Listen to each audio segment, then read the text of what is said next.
Today I have come to harvest the last of our apricots.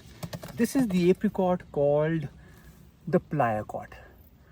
We started harvesting our apricots with the Prissy apricot, the Hollycot and the Wondercot towards the end of May, beginning of June, and this is the middle of July almost, and we have with the Playa Cot extended our harvest period. In the market you will not have any apricots at all. Forget about apricots being harvested from any trees anywhere. This is the apricot that extends a harvest period on the farm.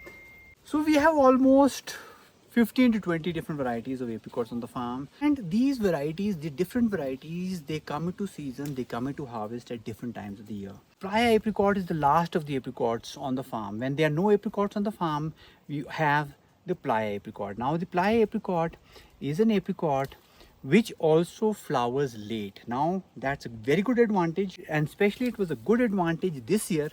Why? Because we suffered from frost damage. A lot of our fruits, a lot of our apricots, a lot of our peaches, a lot of our cherries, they were damaged by the frost because the flowers bloomed early.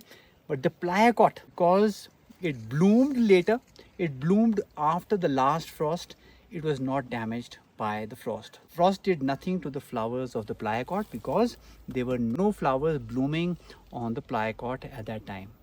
And that's why we have a good harvest on the Playa Cot compared to the other apricots we had on the farm. Some of the apricots on the farm did not produce us anything at all, especially the Bella Dumella variety. But this one has been giving us somewhat of a consistent harvest year after year because I think it escapes the last of the frosts.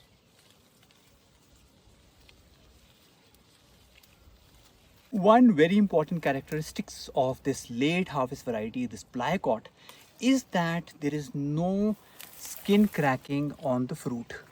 A lot of our fruits, especially the plums which come into harvest during monsoon, and these late varieties of apricots like the Bolero and the Playa Cot, they are susceptible to what is called skin cracking. The skin tends to crack open and it obviously damages the fruit, but not the Playa Cot. Now look at the quality of the Playa Cot. Not a sign of any skin cracking, no blemishes, nothing at all. Very clean apricot. Though I must admit that we also did some kind of a organic calcium spray, but we also sprayed that on the Bolero apricot for that matter.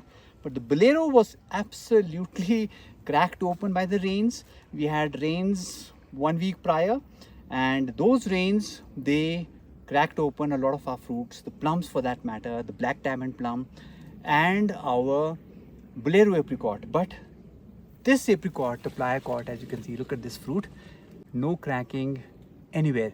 Mostly they tend to crack from here, from where it's attached to the stem. No cracking at all.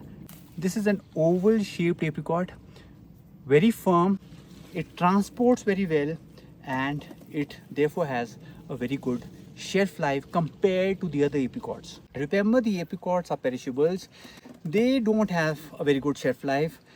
Even compared to the plums, they are a very delicate fruit. They tend to degrade very quickly. So that's why if your apricots have a good shelf life, that's a very big advantage, because then you can transport them, you can send them to your consumers anywhere in India. Look at this beautiful blush it has on one side, yellow on the other, oval shaped, not a scar anywhere, no blemishes, and no skin cracking. So like all apricots, especially the apricots, this apricot tree also has an open center. There's nothing in the center.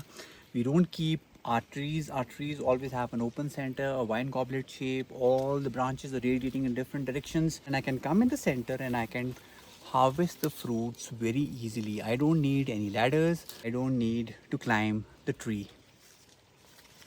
Again, this apricot as well, like the other apricots we have on the farm, is growing on a rootstock called the Myroblan 29C, which is a semi-vigorous rootstock.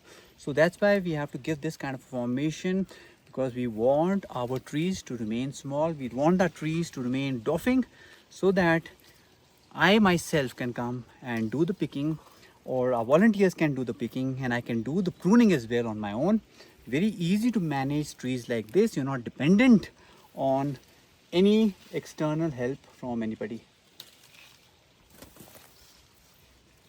So I'm not harvesting all the apricots because some of the apricots like this one over here is somewhat green. This is going to be ready maybe in a week or so from now, which means that on my farm, on this farm, I have apricots picking right from the end of May till almost the end of July. Almost 2 months of apricot picking can be done on the farm. So by having all these different varieties, I extend the harvest period. By having all these different varieties, I come to the farm and I pick only the apricots. And because these are different varieties, they come into harvest, they come into season at different times. So I only have to come and pick those apricots which are ready, and I leave the other varieties to mature, and I come to them when they are ready. I come at my leisure, there is no hurry, and I pick the apricots that are ready.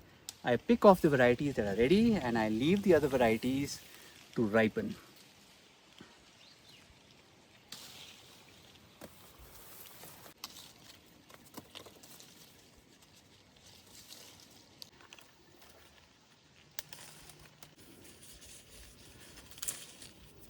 This one over here I'm leaving on the branch. This one is slightly green.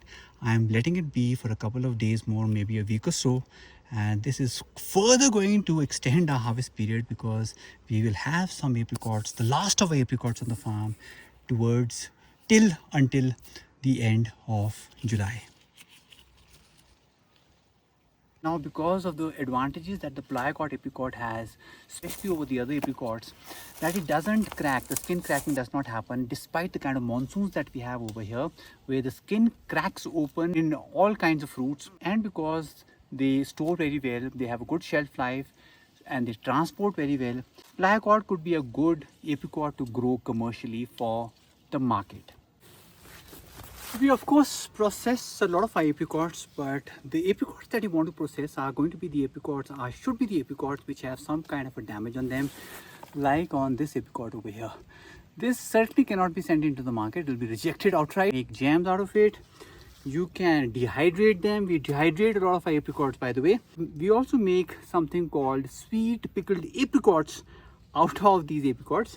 We pickle the apricots, we put them in syrup, and we have made a kind of a special apricot dessert which we offer to our customers over here at the farm stay and at our Cafe Koblu in Shimla.